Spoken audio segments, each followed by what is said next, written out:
Shalom, saudara-saudari, sahabat muda yang terkasih dalam Tuhan Yesus Kristus, yang menjadi renungan buat kita pada hari ini tertulis dalam Kejadian 34 ayat 1 sampai ayatnya yang ke-7. Demikian firman Tuhan. Pada umumnya kita mengetahui bahwa kitab Kejadian adalah kitab yang mencakup perihal penciptaan, perihal ketetapan Allah dan hukum-hukum Taurat yang daripada Allah. Namun di samping itu ada banyak kisah yang sangat menginspirasi dan menjadi motivasi buat kita sahabat muda di masa sekarang ini. Demikianlah yang dikisahkan dalam Nats Kejadian 34 ayat 1 sampai 7 ini. Dalam Nats ini ada seorang perempuan yang bernama Dina yang dilahirkan bagi Yakub dan Lea. Dia adalah perempuan satu-satunya bagi 12 orang saudaranya. Dapat kita bayangkan status Dina yang menjadi perempuan satu-satunya dalam keluarga itu mendapat kasih sayang yang sangat besar dari orang tua dan juga dari saudara-saudaranya. Saudara-saudari yang terkasih dalam Tuhan Yesus Kristus, keluarga Yakub dan orang-orang Israel pada saat itu adalah orang-orang yang meninggikan agamanya. Sangat banyak, sangat mematuhi peraturan dan aturan dalam agamanya. Sehingga mereka menggunakan sunat sebagai tanda perjanjian dan sebagai tanda bahwa mereka adalah umat-umat Allah.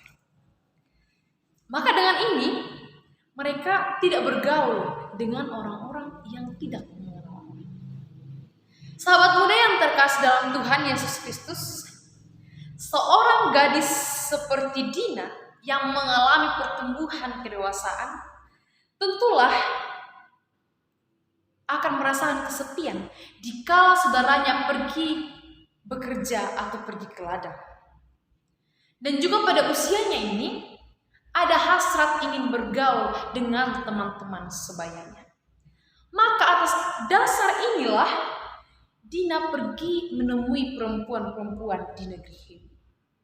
Negeri Hewi pada saat itu dipimpin oleh seorang pemuda yang bernama Sikhem, anak Hemor.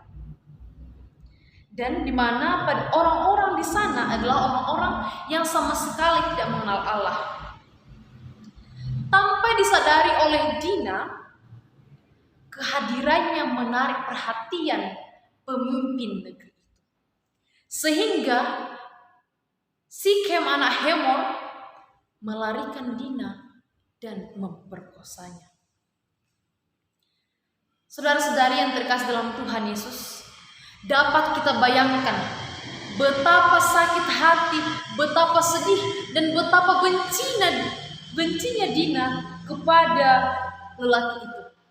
Di mana pria yang pertama kali ditemuinya dan belum kenal baik dengannya sudah berani melakukan hal yang demikian terhadapnya. Pada saat kita sekarang ini, mungkin saja kita yang baru mengenal orang, jangankan memegang tangannya, duduk di sampingnya saja, kita akan merasa tidak enak. Benar kan? Memang setelah itu Sikhem menjadi jatuh cinta kepada Dina. Sampai-sampai dia meminta ayahnya untuk melamar Dina sebagai istrinya. Meskipun memang pada awalnya hubungan mereka adalah hubungan yang telah dilandasi oleh dosa. Kemudian Hemor ayah Sikhem pergi menjumpai Yakub untuk membicarakan hal tersebut. Mendengarkan peristiwa bahwa perempuan satu-satunya telah dinodai oleh Sikhem, pastilah benci, kecewa, dan dendam membara dalam hati mereka. Selagi berkata, beraninya orang Hewi ini yang tidak mengenal Allah ini melakukan hal sekeji itu kepada orang-orang Israel. Marah semarah-marahnya lah Yakub dan juga saudara Dina terhadap Sikem. Dan oleh karena itu, lamaran yang disampaikan oleh Hemor kepada Yakub ditolak. Sahabat muda yang terkasih dalam Tuhan Yesus Kristus, benar, suatu hal yang baik jika pemuda datang mengikuti organisasi seperti yang kita lakukan sekarang ini. Namun, perlu kita ingat, jaga dirimu. Jaga dirimu, jangan sampai penampilanmu yang menurutmu cantik membuat orang tertarik sehingga menjerumuskanmu ke dalam dosa. Saudara-saudari yang terkasih dalam Tuhan Yesus Kristus, perlu kita ingat bahwa tubuh kita ini adalah bait Allah.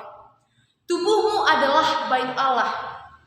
Oleh karena itu, jagalah tubuhmu, sayangi tubuhmu, karena itu adalah bait Allah. Demikian firman Tuhan. Shalom.